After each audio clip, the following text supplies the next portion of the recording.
former NFL defensive lineman Marcus Spears, NFL Live crew, talking about a trend early in the season that the Bengals are trying to snap.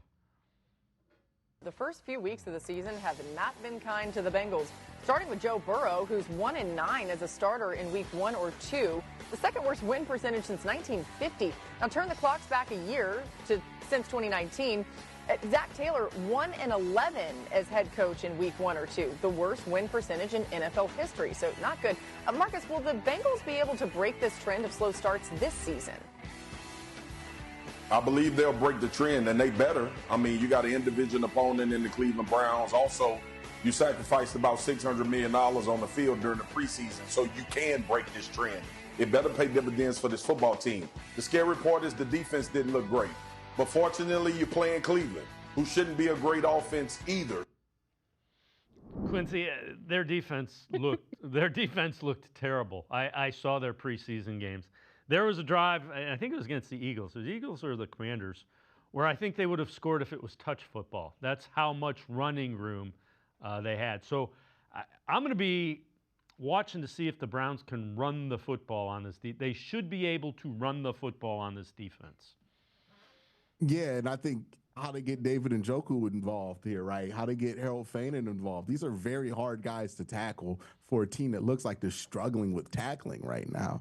And another thing to consider with the Cincinnati slow starts, they're usually offensive slow starts. And I've been thinking, like, why are they starting so slow on the offensive side of the ball? One of my theories is that since he plays this game with sleight of hand, right, because they have Joe Burrow and they have Jamar Chase, you would think to yourself, they're always attacking deep, they're always stretching the field vertically, but they actually throw the ball deep at some of the lowest rates of any teams in the NFL. They're very efficient when they do it, but they don't do it often. You know what they do most of the time? 65% of the time, they're throwing behind the line of scrimmage and they're throwing the ball short and quick. They get the ball out really, really quick there in Cincinnati.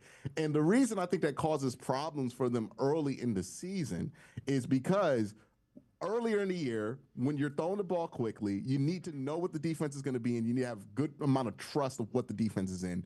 Early in the year, that's a lot more difficult because you don't know all the looks that a defense is going to throw at you early in the season, right? The looks are a lot different early in the season. You could throw new stuff at them, and I think that tends to catch the Bengals off guard, given that they are very reliant offensively on their quick game stuff to open up everything else that they can do, because their offensive line is not the greatest, but I think the real problem with the Cincinnati Bengals, why they can't really hold the ball longer and get on a different strategy, is Joe Burrow himself is not good at avoiding sacks. He is one of the most sacked quarterbacks every year.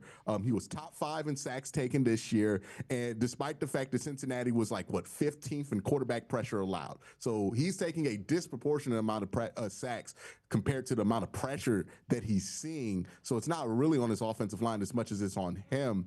And I think that plays a huge role in why Cincy looks slow at the start, because they have to rely on that quick game, and quick games is not as reliable early in the season as it is at the beginning of the season. I think the Browns are going to throw a lot of disguises, a lot of sim pressures at him, try to make sure to slow him down for an extra fraction of the second here.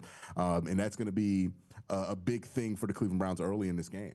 Yeah, he played a lot in the preseason, too. Played more than he usually did in the preseason this year, so we'll see.